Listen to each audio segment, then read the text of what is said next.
Hey guys, 707 Mr. B here. It's June 15th, time for a container garden update. Weather's been off and on, cold and warm here. Some days it gets up into the 80s, close to 90s. Other days it barely even hits the 70s. We get some crazy weather out here on Northern California, out somewhat near the coast. We're about 30 miles inland from the coast, so we really get some coastal influences with the fog at night and cold nights. That's what really kind of puts a damper on the gardens here, but things are doing good out here in the containers. This is the jack-o'-lantern pumpkin. It's starting to put out some cool little pumpkins. What is that, about the size of a kiwi?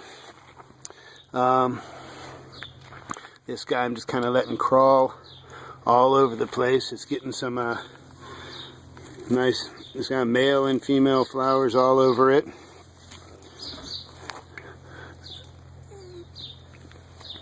There's little pumpkins kind of popping out everywhere. Here's another one right here. This guy, he's coming all the way out. He's gonna be all over the place this year, I think.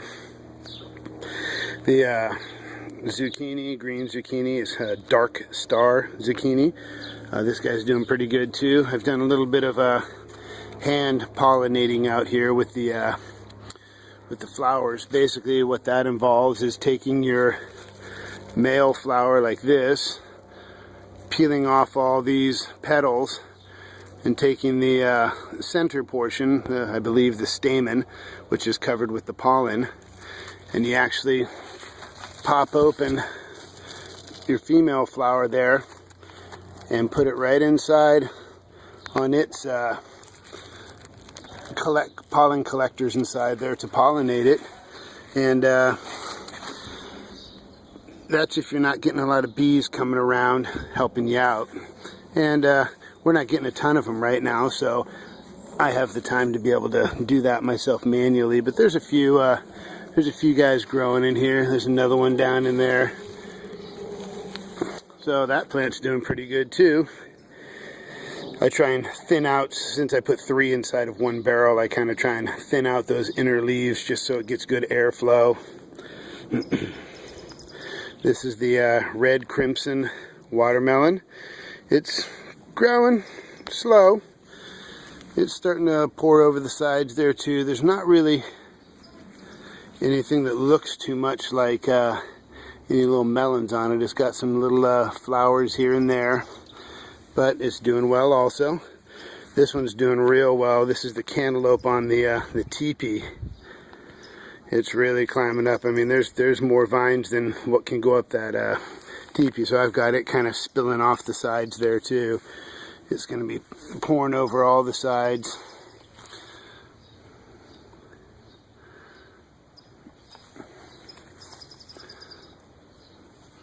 It's kind of a neat little system. I got this idea, again, like I mentioned before, from Reganite71. I don't know if that's his original idea, doubt it, but a cool idea nonetheless to let it climb up a little teepee like that. Again, I'll probably have to get inside there and kind of clear out some of those leaves towards the center just to keep some good airflow going in there and give access to those flowers to pollinate each other. The Boston pickling cucumber. It's got what looks to be my first guy to be picked pretty soon here. That guy's actually ready right now, I imagine. I don't want to put him on any longer because I don't know if that's what's the detriment to these guys or if that's just because that didn't get pollinated. But they're growing slow. I would have expected more growth out of them, but it's still kind of early in the season for us here, and like I said, we haven't had a lot of heat around here. So have the teepee on that one too, which is growing up. I'm starting to get the my little friends, the cucumber beetles, coming in here, and I find them every once in a while up inside the new growth, and I squish them as soon as I see them. And don't forget Bo the garden dog. You know, Bobo, you're so cute. Look at you. Yeah. Oh, real quick, there's the old elephant heart red plum. Not to get off track from the containers. the red basil. I keep saying in all my videos, I just think that's just some of the coolest looking stuff. I'm finding it hard to even cut off and use just because it's so cool looking. This container has a couple of jalapenos in it, which are doing pretty good. I think there's a, look at that, Mr. Pepper right there, starting to come in. And this is probably my worst looking tomato plant of all of them. It's starting to get a little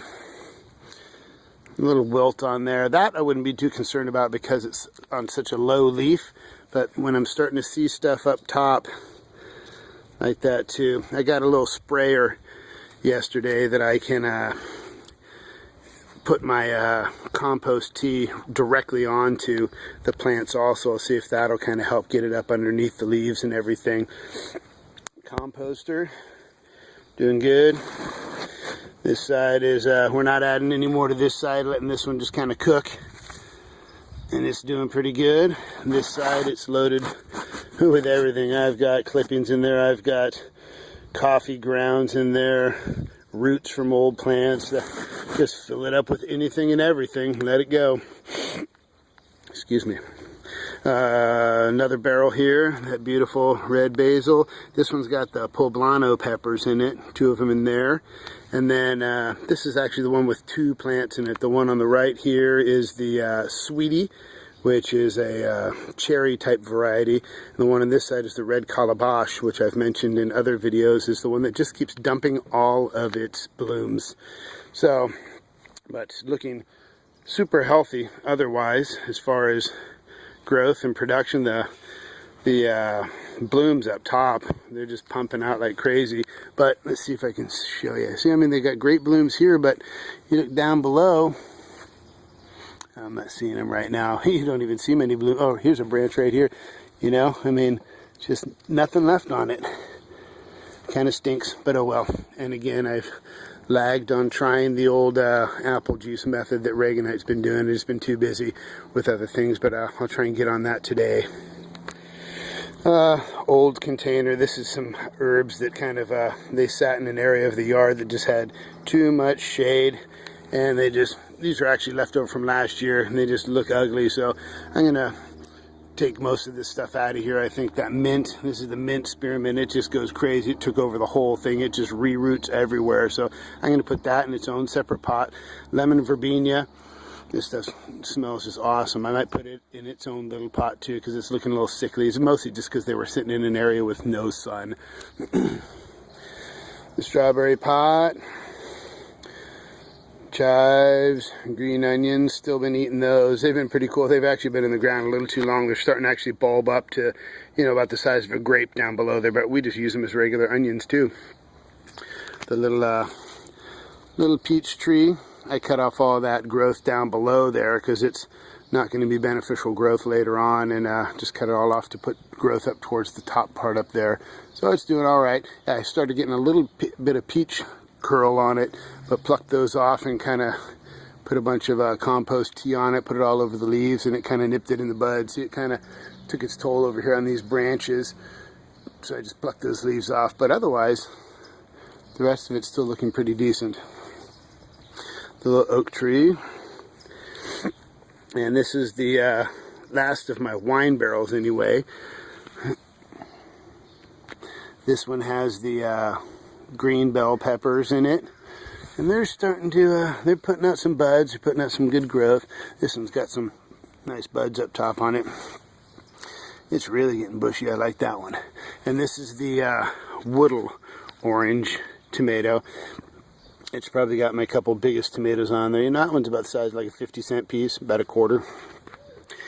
But that plant is really healthy and doing well. Got some nice new sets of buds up there, and it's very healthy. It's not showing any signs of wilt or anything. It's actually got, it's an heirloom variety, so it kind of has the you know, they get their funny little curled up crooked branches and stuff, but that's just part of the heirloom variety tomatoes. Excuse me, sorry. Blueberry plant. Look at the size of this puppy down here. That is one big blueberry. So we just, it doesn't pump them out. You know, I wish we could get containers full off of it, but that's not the case. You just come out and grab a couple and eat them, and I have no idea if the birds are getting any. I've never seen them on there, so who knows. The garlic, I'm still just leaving these in the pot, even though they're kind of looking like they're starting to get that wilt at the top, which they do when they're done. But I've kind of dug down and looked at the heads, the bulbs down there, and they're not that big. So this is one of the first times I've ever done it in a container, and my boy planted them. They probably got planted a little bit too close together, but that's okay. We'll see what we can get out of them. If they're small, hey, they're homegrown garlic. That's all I care about. So let's see here. What's up here? These are the Yukon Gold potatoes in the little grow bags in pure 100% compost. That funny looking little yellow stuff up top, that isn't mold or anything. That's just azomite powder that I just quickly sprinkled over the top yesterday before I watered them. So they're doing pretty decent. They're probably, I don't know, 6-8 inches tall. I'll wait till they get a little bit taller, maybe about 8-10 inches. Fill that compost up. Then I can start rolling these bags up. The bags come up about this high, you know, so it'd be kind of a fun little project to try. Another idea I got from Reganite 71, the little cheap little bags. These are 50-cent bags from Walmart. Another little, I don't know, $1.59 little Rubbermaid type container down below. And kind of a cool little idea.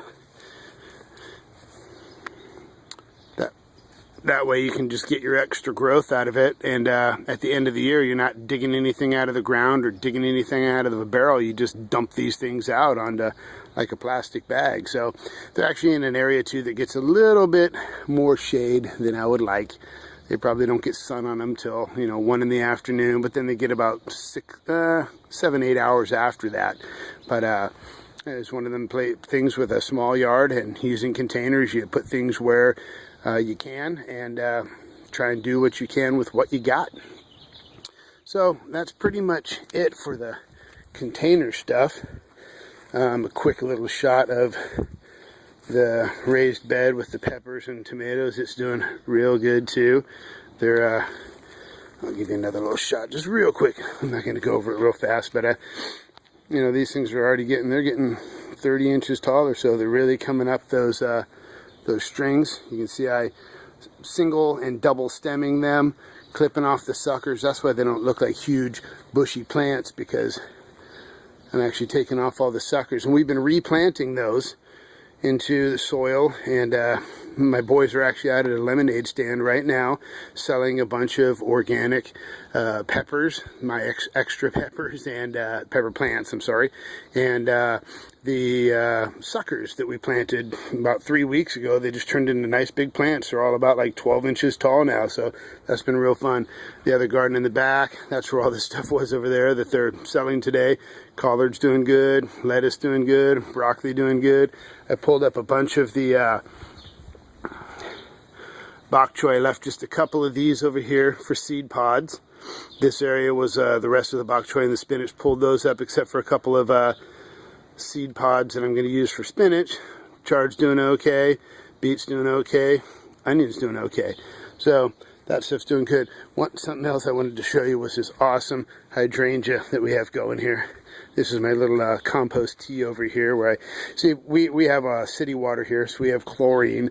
So whenever I water or use my compost tea, I just pour water into buckets, or fill buckets up and let them sit there for, you know, overnight. Let all that chlorine get out of there, so I can use that water and not put chlorine into the bushes and kill off all my nice microbes and stuff from my compost tea. So this is a hydrangea. It's one where if I'd use the more acidic type of fertilizers, I'd get more of a pink bloom.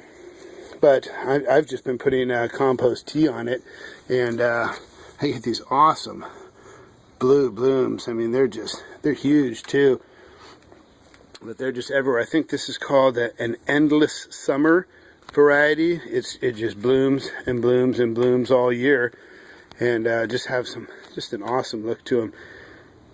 Pretty cool, huh? All right, guys. Well, thanks for watching. subscribe if you want, leave comments if you want, and always appreciate any feedback I get from you guys. And 707 Mr. B, thanks again for watching, and happy gardening.